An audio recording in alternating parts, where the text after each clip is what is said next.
Me gusta montar, voy al spot y practico trucos. Básicamente eso. Es lo que me llena. Eric Pro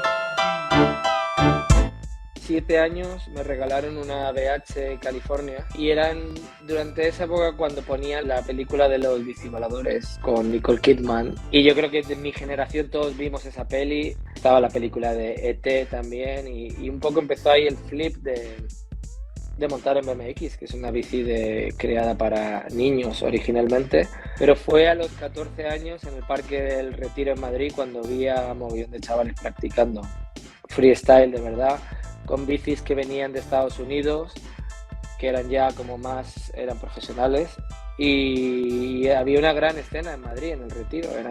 Vamos, cuando fui había como 30, 40 chavales montando en bici, y de hecho pensamos que era un campeonato y no, era la escena en ese momento, y a mí me pareció increíble el que estuviesen practicando allí, que tuviesen su propio estilo de ropa, su música, no sé, era como el sueño que había visto en las películas hecho realidad. Y en el Parque del Retiro. El primer campeonato que competí fue en el 97, en Las Rozas, en Madrid, y participé porque todos participábamos. Hay un campeonato en esa época, era la parte más emocionante del año, donde te reunías y veías otros riders de otras provincias de España o de otras ciudades. Todos participábamos y participé en el año 97 en Las Rozas, y me acuerdo que me salió perfecto a la primera, y como que no estaba nervioso, como que simplemente era algo natural en mí. Gané ese campeonato y luego volví a participar al año siguiente, en el 98, en Portugal, en el Campeonato del Mundo, en categoría expert o amateur, que se llama ahora.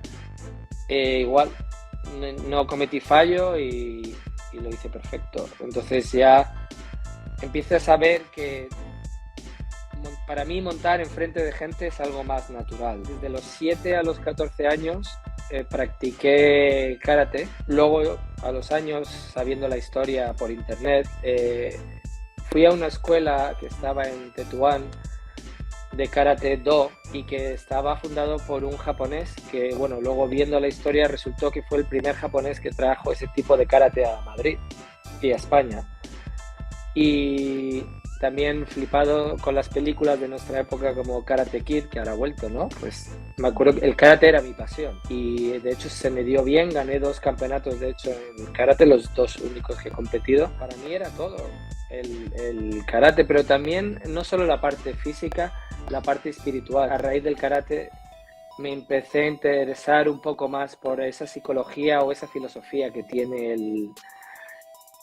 el mundo de las artes marciales, que hoy en día pues la llaman el Tao, la llaman el budismo, la llaman varias filosofías orientales, pero me interesó mucho y empecé a leer muchos libros relacionados con filosofías de este tipo, porque me interesaba mucho la unión entre la parte física y la parte mental. Y el karate era todo para mí, y me acuerdo que lo dejé por la bici, porque sabía que no podía hacer dos cosas a la vez y no quería hacer dos cosas a la vez, pero a los años me di cuenta que fue la base que me ayudó a convertirme en profesional del freestyle sin saberlo. Era como algo en el subconsciente. Todo lo que había aprendido del karate pues me ayudó en el futuro. Ciclosfera la verdad que me parece súper original.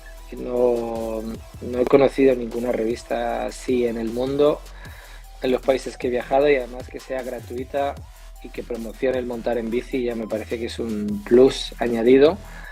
Y creo que estamos en una época en la que los deportes de freestyle urbano pues están muy asentados, son conocidos, hay mucho interés y aceptación por la parte de las nuevas generaciones, y yo creo por parte de las más viejas generaciones tirando a nuestra edad, porque nos hemos criado con el BMX, con el freestyle, con la película Quicksilver, los bicivoladores, con X Games. Entonces yo creo que esas generaciones nuestras que ahora también tienen hijos, ¿no? Pues yo creo que se ha unido un poco, tanto hijos como padres, les mola el freestyle, está aceptado por la sociedad, y aparte hay más gente a la que le gusta en general. Quiero decir, gracias a las redes sociales se entiende que que los deportes de freestyle urbano pues son deportes, no son una panda de frikis o bicivoladores como nos solían decir en nuestra época.